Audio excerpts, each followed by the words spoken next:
Y'all have to think about the entire community concept. When a school fails, a community fails.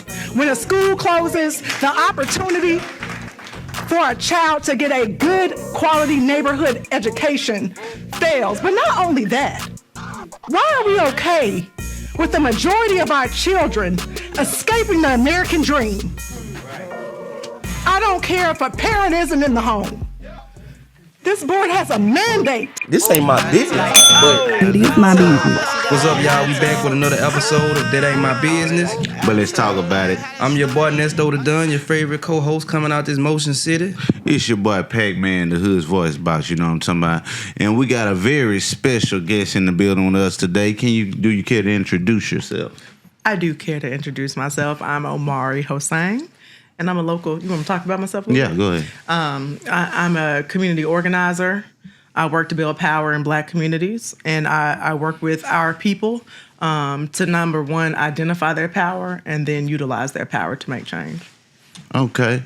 And we got you here for a very... Hey, what happened to my thing? Oh, okay. We got you here for a very specific reason here today. Mm-hmm. And... Hey, man, fix my cord, man. Fix his cord, please. You the one gotta pick the mic up, man. Don't worry about it. I got a treat for it. We got you here for a very specific reason here today.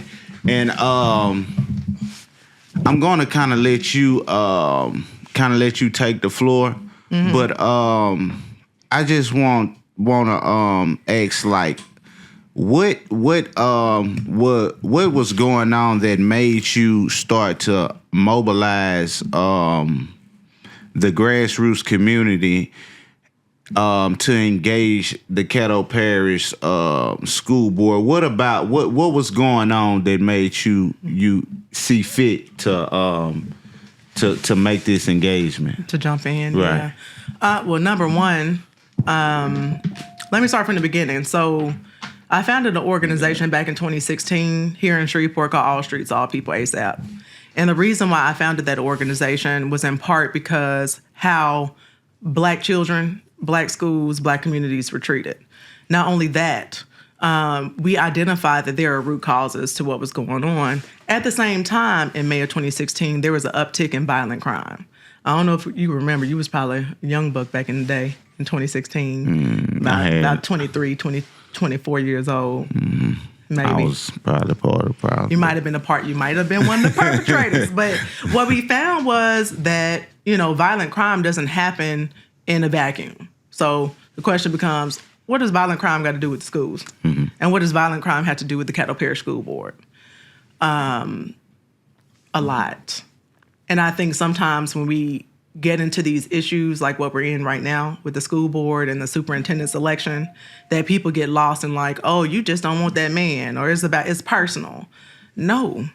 Every decision, every action, everything that the Caddo Parish School Board or any local government person makes impacts far beyond the building, far beyond the school board, far beyond the schools, right?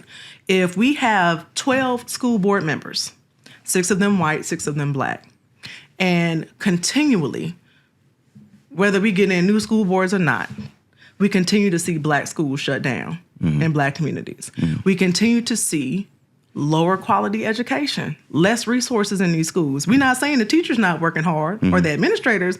We're saying that the school board is okay mm-hmm. with our schools lagging behind year after year after year. So what does that have to do with the superintendent? You're circumventing your own process and you're breaking your own rules to put someone in place that's been here for the past decade. Part of when we've been failing. Part of when the school's been failing. You're right.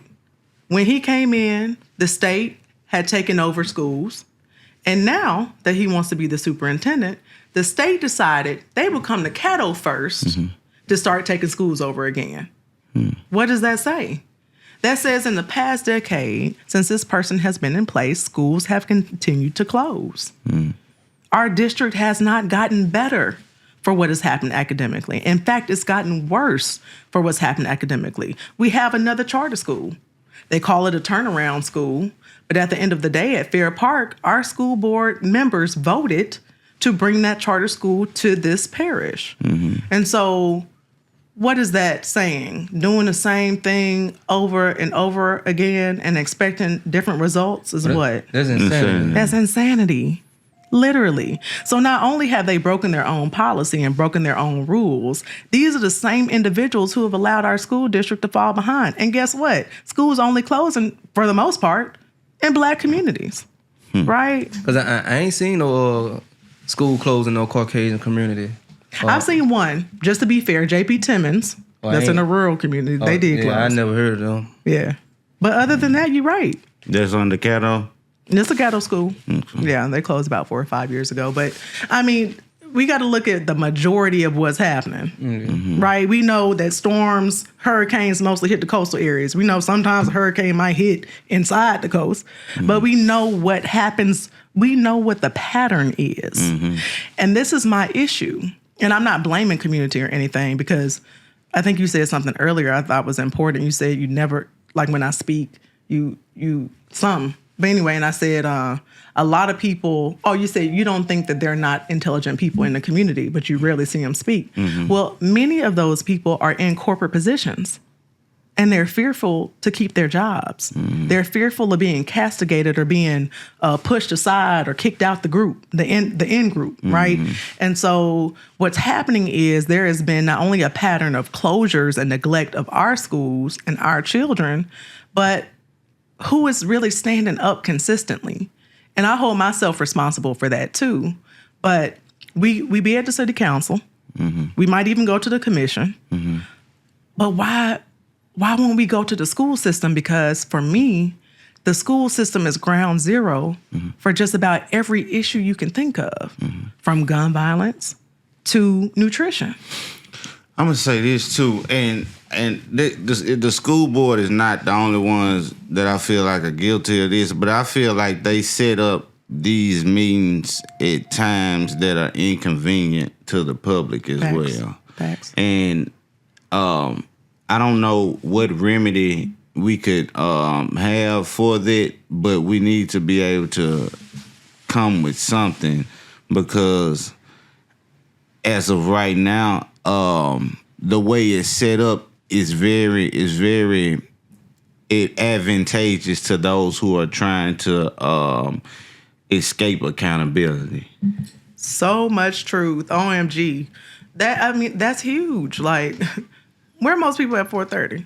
About to get off of work. Yeah, about to get off work. Right. And you're holding your meeting. I mean, honestly, the city council, their meeting is even earlier. I agree. So the school board, to be fair, yeah, it's they're a little bit later, but really these meetings need to take place at 5:30. But then at the same time, we need to show up. Correct. Because I think they've tested doing the meeting at 5:30. Nobody showed up, right?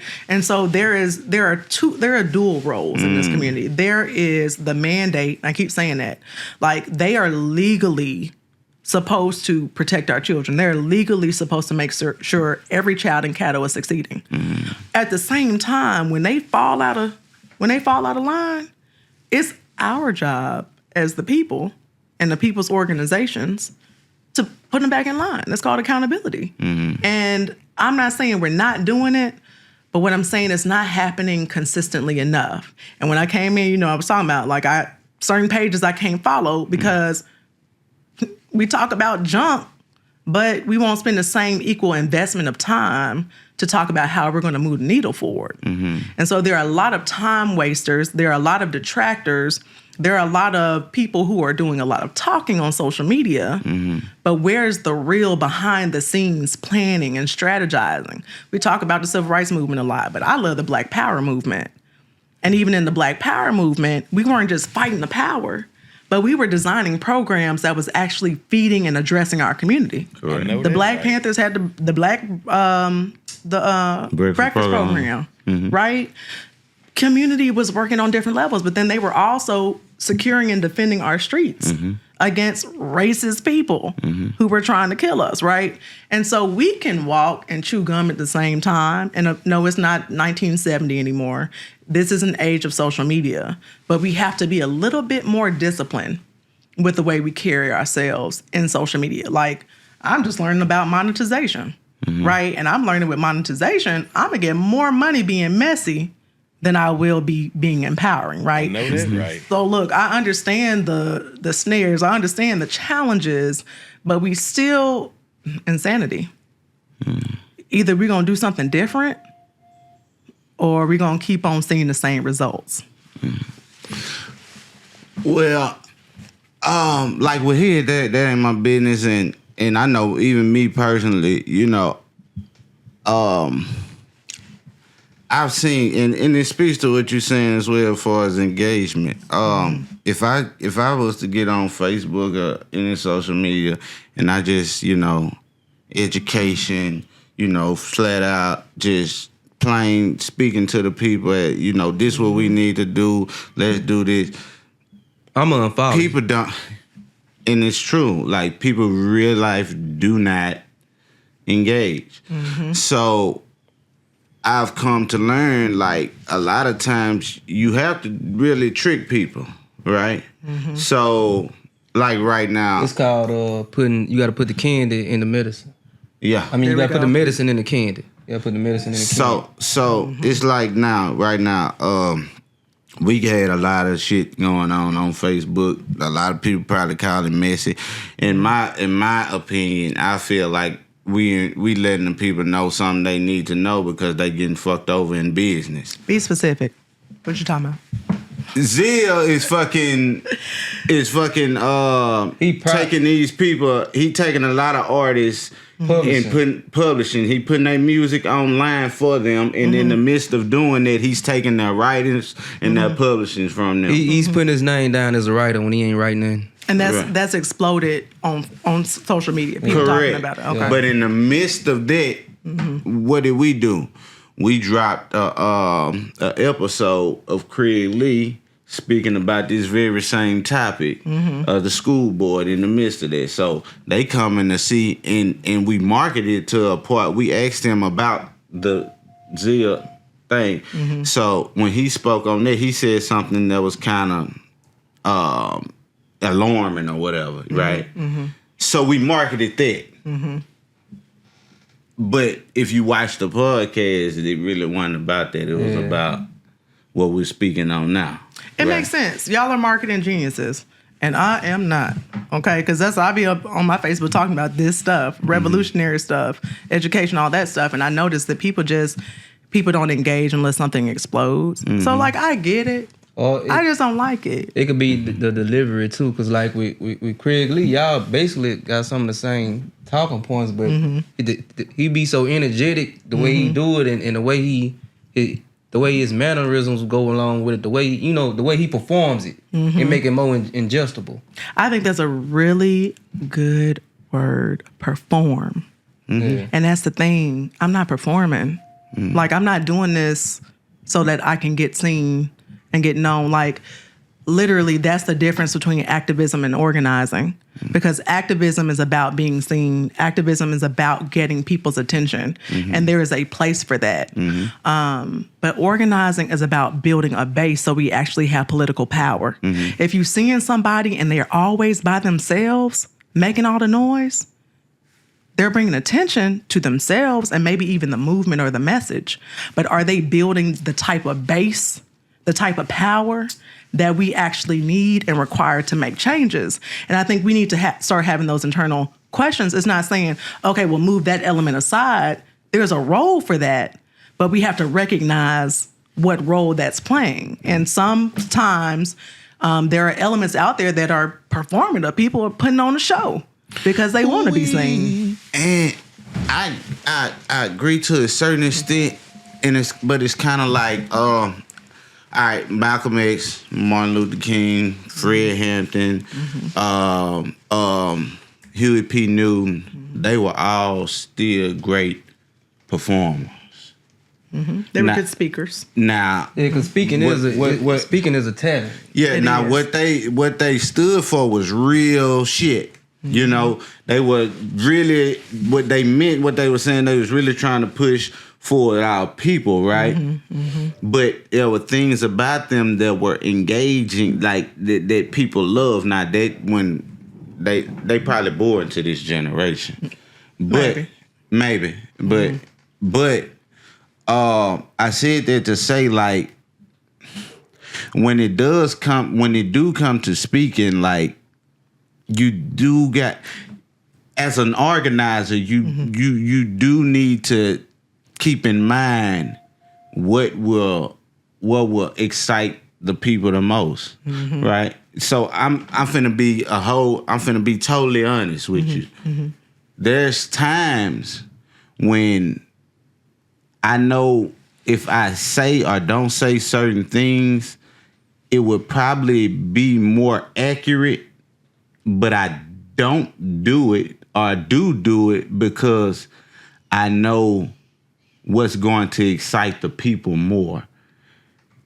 And if I don't get the people excited, then it don't matter because they not even engaged. Yeah. You see what I'm saying? I do believe that is where we are at.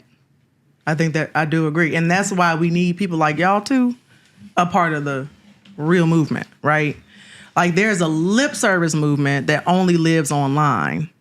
And then there's a real movement that's actually changing people's lives and impacting people. And like we're at a moment in time where it's like, I know it's different beefs and stuff. And I know there is different disconnections and disconnects. Trust me, I know, I get it and I understand. But like we got to get to a point where it's like either we going to change where we at or it's going to get worse in 2025, 2026. Because I'm telling you, we may be beefing with each other, but them other folks at the State House, at the governor's mansion, at the school board, and in every other chamber of power, they are taking advantage of our strategy of just catching people's attention and not doing anything substantive. And that's not a critique.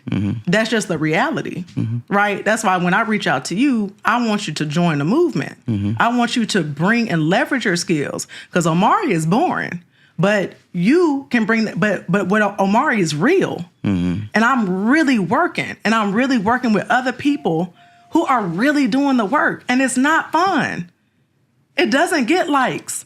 Sometimes we're doing some real stuff, changing policy that's going to make a difference, but nobody's going to like it, right? I don't mean to cut you out, but you're saying really doing the work. So it's people out here who's putting on a facade that's not actually doing the work? I believe so. You know what it is, Pac-Man? Nah, I ain't got no clue. You ain't got no clue? Reason I say that because, to be honest, like, I really don't.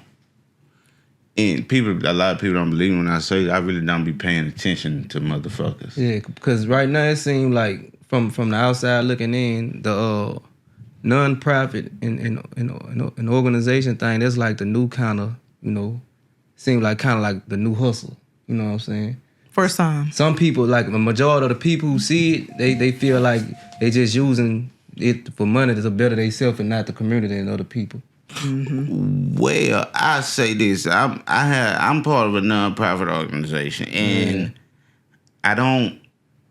we can't put the money in our own pockets. Yeah, you can't, but it's people that do it. They don't supposed to do it, and they done been in prison. Yeah, they ass gonna get locked up. Yeah, that's real. But I think there are different points. You make a really good point. Like, y'all making some good points. I'm actually having some fun. Okay. Yeah. So, no, but like, okay, so two different things. There are people who start nonprofits just to make money. And like, they forget it's a nonprofit. You're not going to profit. The profit comes from the outcomes. Like, if I'm supposed to be serving children, how many, to improve their grades. How many children come down to my program making A's and B's? Even C's, right? Or my program is to feed children. Right? I'm feeding children healthy food. How many children? That's the profit. But people are trying to raise money, write grants to pocket money and like you were saying, personally profit. Then there's another side of it that don't have nothing to do with nonprofits. And this is this image people put out like they're leading movements and doing these things and they looking like they're doing something. They're talking about it. But really the substantive work, there's no outcomes. Right? The outcome is like the perception. Right? It's like and I think that, again, it's not a critique necessarily, but it's like, how can we join that, right? Because some people have that talent. I got another question. Like, why do say it is a nonprofit group and they actually doing the work and they change so many lives. Is it wrong for them to be rewarded? No, absolutely not. Like with the Black Lives Matter group, they say they buying all the houses and stuff. If they actually making change and doing the work, why do people feel like it's wrong for them to take some of the money and do something for themselves? Yeah, there should be compensation, right? Like, I don't think anyone should start a nonprofit to become a millionaire, right? I think if you want to become a millionaire, start your nonprofit, and you want to make change, start your nonprofit, then start a for-profit, right? Where you selling goods, like, because for-profit is for you to make money. I think the problem becomes, and honestly, I'm gonna be real with y'all, it's not even our people that's really making the real money. The real guapo from nonprofit is the whites. It's the white women. Because their nonprofits actually get funded. White money is afraid to fund Black nonprofits many times because it's a cultural divide. So really is really white middle to upper class white women making the money. So I don't want there to be confusion that it's just all these Black nonprofits out here trying to make money. But I think what the big problem is, there's a lot of inefficient nonprofits out here. Either they all trying to do the same thing, so it's redundant, or all trying to serve the same community or try to have the same outcome versus like being like, you do this, right? You like you talk to the people and get their attention. I build the base and build the political power. You put this out there on the internet, and then we all working together to have an outcome, right? And that's my dream. I think it's very possible. I think it's very possible for Shreveport right now, but it's really getting on my nerves that so many people are beefing with each other. But all right, so let's speak towards that. All right, and this is why because you asked me why you ain't been out. Main reason I switched my lane and I kind of fell back was because of the quote unquote beefs. Because I'm gonna be honest, you scared? Man, be for real.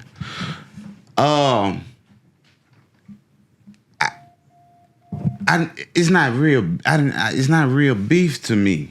Like I come from Lakeside Kings. Like I done been around real beef.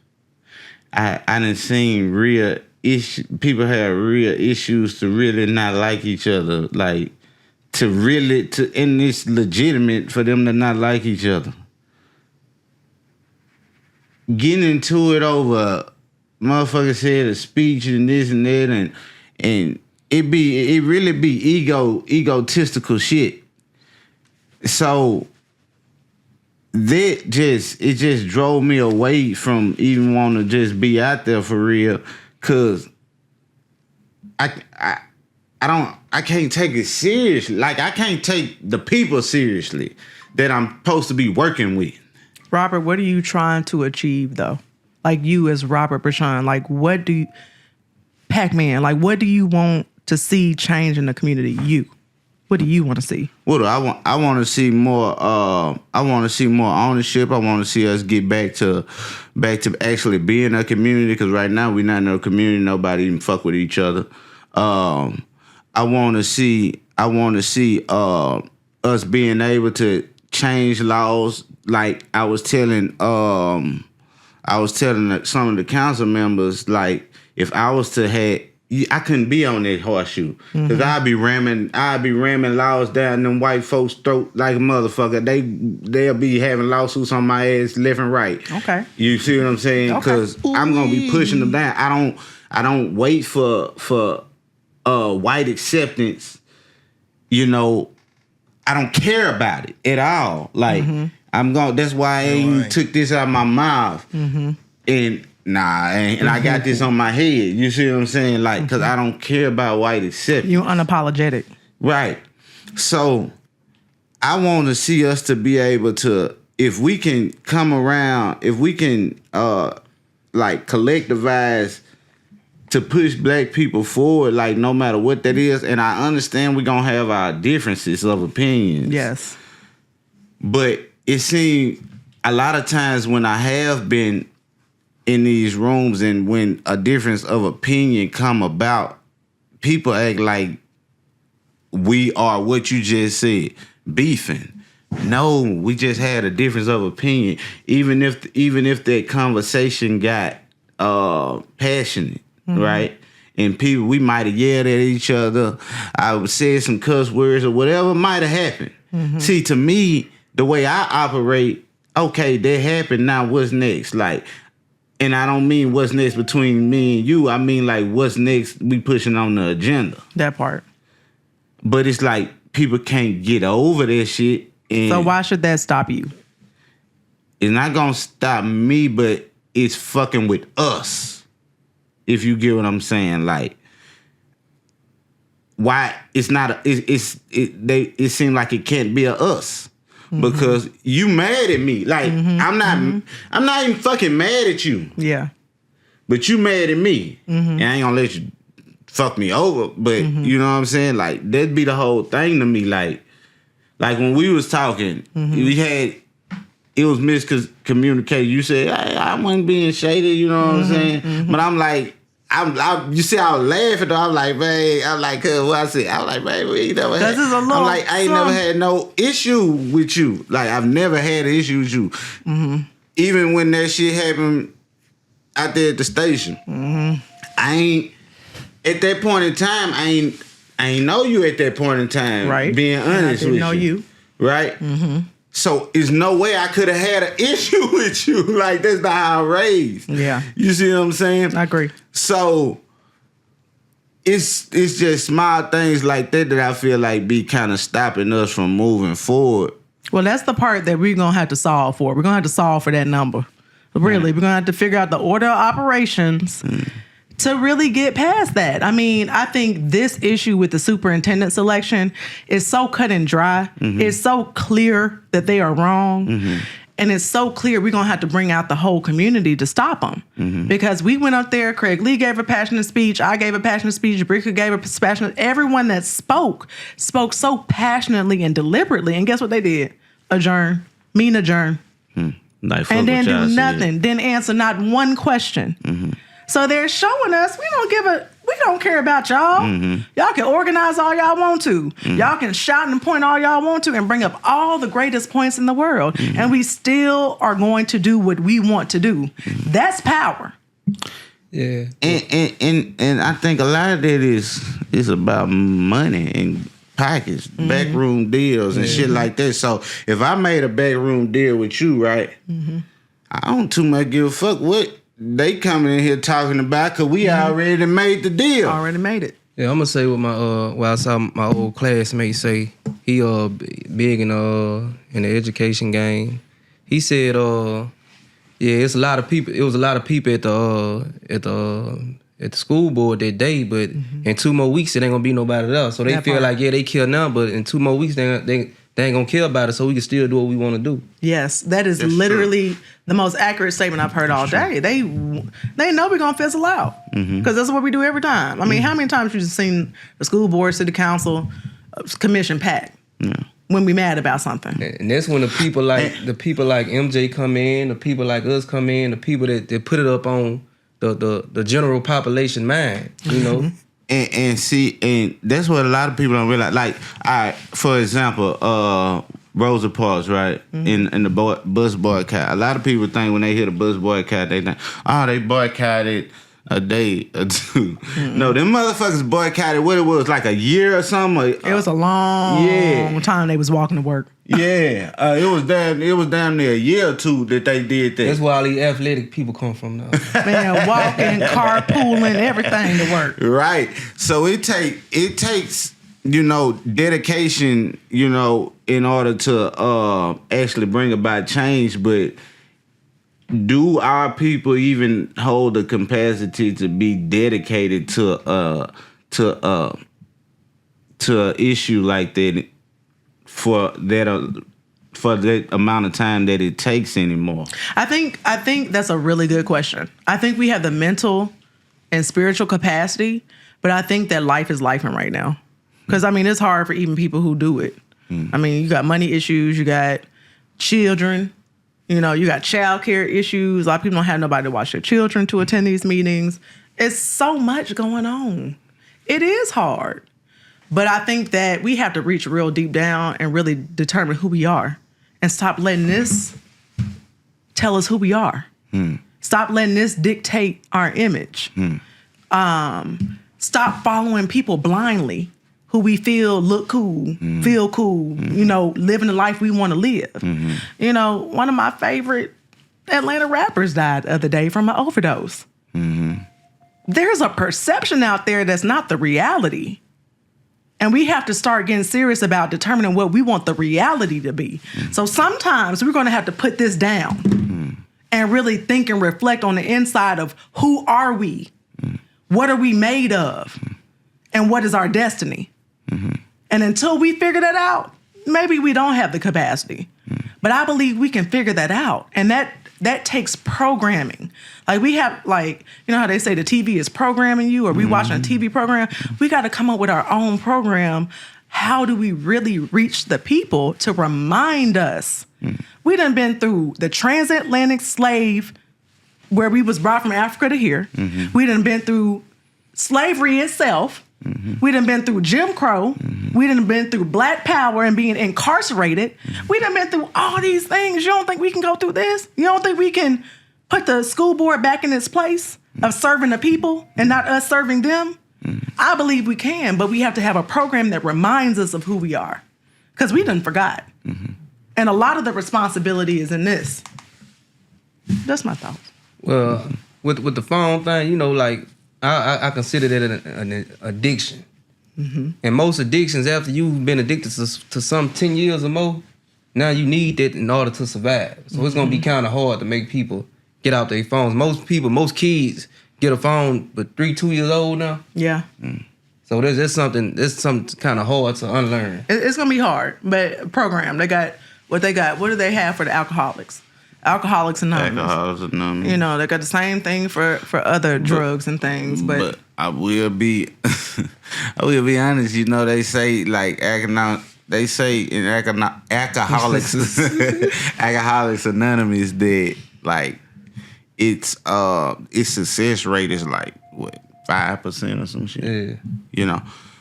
And I mean, anything is better than nothing. You gotta look at that like this too, though. Most of the people that's in that program, they have to go to that program. They've been made to go to that. They're not going there by themselves. It's something they just doing to get through a court process or something. Well, basically that means that we gotta start getting the kids, because we can only make the kids do shit. You can't really make adults do nothing. Yeah. Yeah. But that's long term strategy. In the short term, for us dealing with this school board and things, what do you feel like is a effective and winning strategy, and who are the fucking main culprits in this shit? Okay, so let's start with the culprits.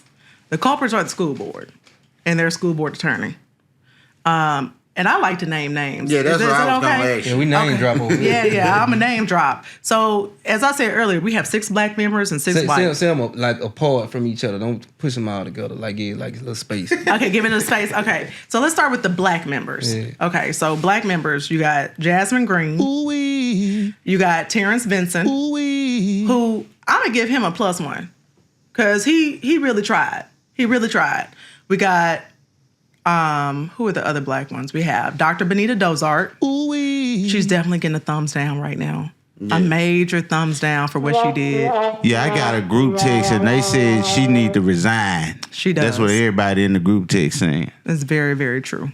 It's, deeply true. Okay, so we got her. So we got Dr. We got Dottie Bell. Ooh-wee. That's another. I heard whispers about her. That's another thumbs down. And I'm going to tell y'all why. The reason why we thumbs down on Dottie Bell right now is because she had the power at that last school board meeting that we all packed out to make a motion to call a special school board meeting to reset this whole process. And guess what she did? She went her ass home. She adjourned the meeting. Yeah. We thought she was going to make a motion. She said meeting adjourned and said, now what y'all going to do about it? So not only did she do it, she taunted us as the community to say, hold on now, she ain't say what y'all gonna do about it. Yes, she did. Yes, she did. Ooh-wee. And I wish the YouTube video showed it just so y'all could put it out there. Yeah. But it happened. It happened, and I was in disbelief. So the security thought I was walking down the school board, but I promise you I wasn't. I was just going up there to ask a simple question. Do they let outside media in? 97.7 was there with his podcast. Maybe we need to start going to these events and filming ourselves. Yeah. Hell yeah. That's what I'm talking about. Yes, those are the type of strategies we need. That's the type of thinking we need. Like we don't have to reinvent the wheel. We just literally have to figure out how can I use my skill and my talent to make it work. Because right now we need a base. We know everybody can't be at every school board meeting every other Tuesday. Like that, we just know that. But we know we have enough people in the city we can trade out. Right. I go one week, you go the other week.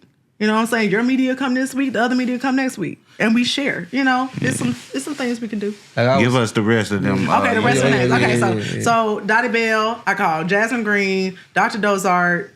I'm trying to get Darren Dixon. Darren Dixon is the other black member. Okay, let's go with the whites. Was that 6? Are y'all counting? I think that was 4 or 5, right? Oh, I can't. She said Dottie Bell, Dozart, Terrence Vincent, Jasmine Green. Dottie Bell. I said Dottie Bell. Oh. Darren Dixon. And Mary Trammell. Okay. Those are the 6. Okay. And you gave 2 out them thumbs down. Yeah, Dottie Bell and Dr. Dozart got the thumbs down. Okay? So let's do the whites. You got Barry Rochelle. Y'all should be familiar with that name. He's a Klans member, ain't it? Something's going on. Look, you gotta say allegedly. But based on his actions, it's looking very clannish. Hold on, what his name is? Barry Rochelle. Barry Rochelle. Yeah, Barry Rochelle. Rochelle. Yeah. The one, he's the one you gonna apologize. You talking about him. That's him. So you got him. Thumbs down. Yeah. Really, all of them get a thumbs down, but some of them get a thumb down. Cause I'm gonna tell you who else get and that's Christina Tharp. She is the one who made the motion to circumvent the whole process from the get. Right. Yeah. I know how she think about us. I'm not gonna say allegedly, but it's not good. And so you have her. Jessica Yates is actually the board president. Technically, I think she's a Democrat, but she votes with the whites. All the whites vote with each other. You have Steve Umling. I'm still trying to figure him out. He used to work for the district. And then who am I missing? Katie McClain. What's the dude name? The woman we had here. They say she lost her position. You talking about Barbara Iverson? Oh yeah, she was too much for them. I'm talking about the men she was talking about that supposed to have been. She talking about Darren Dixon. What about him? He ain't on the board. Darren Dixon is there. Darren Dixon replaced her. You know they had, that's what that was. He was there first. I talked to him. Then she came and she got kicked out because of her address. Which way did he vote? All the blacks except Dr. Dozart voted no. Oh yeah. Dr. Dozart, she just I don't know. She said she loved Keith Burton, and to be honest with you, I've heard from another black member that if they make the motion on September 11th to confirm Keith Burton, she's gonna vote with them. She's gonna vote with them. So this is where we at now. Who, Ms. Green? No, Dottie Bell. Dottie Bell. Yeah, Dottie Bell. So it's basically Dottie Bell and Dozart. But Dottie Bell, she's a Republican anyway, ain't it? Not that I know of. Oh, I know she supported. Somebody check the Secretary of State website. I know she supported Nicholson in his last race. That's what made her real me name. think. Yeah, Dottie Bell. Oh, that's an alias. No, that's her real name. Dottie Bell. She was my middle school teacher. She used to spit on me all the time. What school that was? She's District 12. Magnet, Hollywood. No, Dottie Bell is District 12, so that's out there Pines Road area. Like Greenwood and all that. Yeah, she's got a lot of rural like people in her district. But yeah, she has been proven to kind of, I don't know. But what I know when it comes to this situation, Dr. Dozart and Dottie Bell had the power to put it in a different direction, and they didn't. So that's why I'm giving them two in particular the thumbs down. Because when you have the power to do something, and that's why I've been going in on respectability politics this week. So, y'all, we either stop the meeting on September 11th. Hold on. Okay. Yeah, I think. Are we back? Yeah, we back, man. Okay, back from these technical difficulties.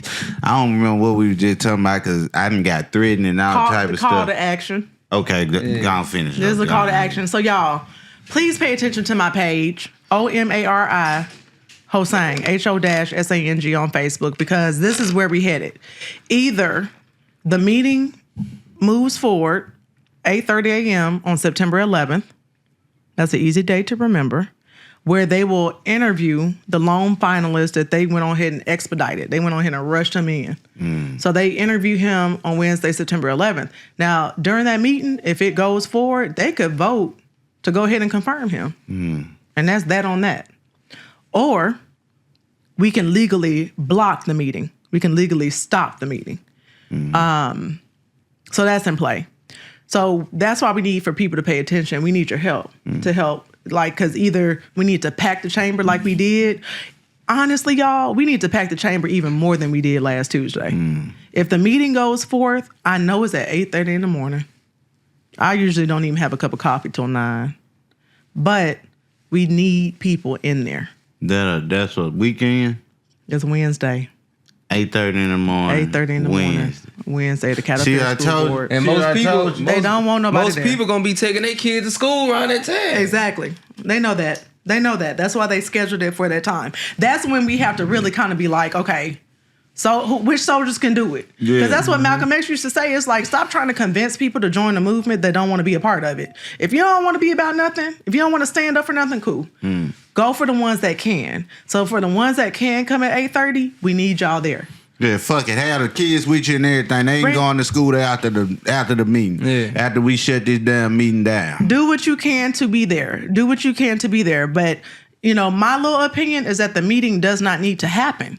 And this is the other option. This is the other thing that they're trying to do. They've been hearing about all the organizing and all the stuff. So Reggie Abrams, their attorney for the school board, he has said that they can close the meeting up. So right now it's open to the public. No, they can't. They can go into an executive session and interview him. They can interview him, but they can't vote on it. I don't like that, brother. They can interview him. But they can't actually do the vote though. I think that's a good point. That's what I have to clarify, whether they can vote in executive session or not. No, they can't. They can't. It got to be open to the public. Anytime you voting, that part got to be open to the public. So they might can do the interview in the closed session, but they can't vote behind closed doors. So that's a good illegal. point. That's a really you're so smart. See, that's the point too. We need to also be calling our Black elected officials and encouraging them to, if they try to vote, that they kill that motion. If they try to vote him in that day, we need one of our Black members or maybe one of the white ones with conscience. I don't know which ones those are. That is yet to be seen. But one of them, somebody needs to make a motion to stop the motion to confirm him. Right. So it's a lot of different options at play. My main thing, I want that meeting not to go forward on Wednesday. I want it to be legally stopped. And that's in play. But we have to prepare for the possibility that it will go forward.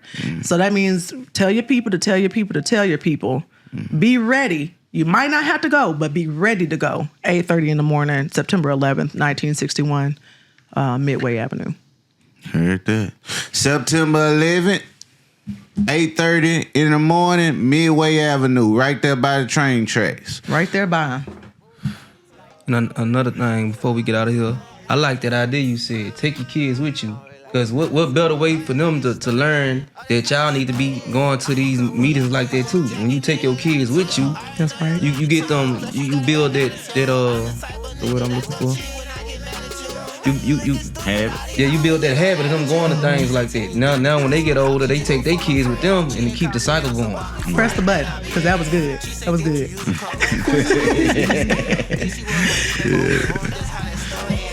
So we're going to either see y'all September 11th or at some point. Yeah, this your boy Nesto the Done. Pac-Man, the hood voice, bro. That ain't my business. But let's talk, man. Yeah.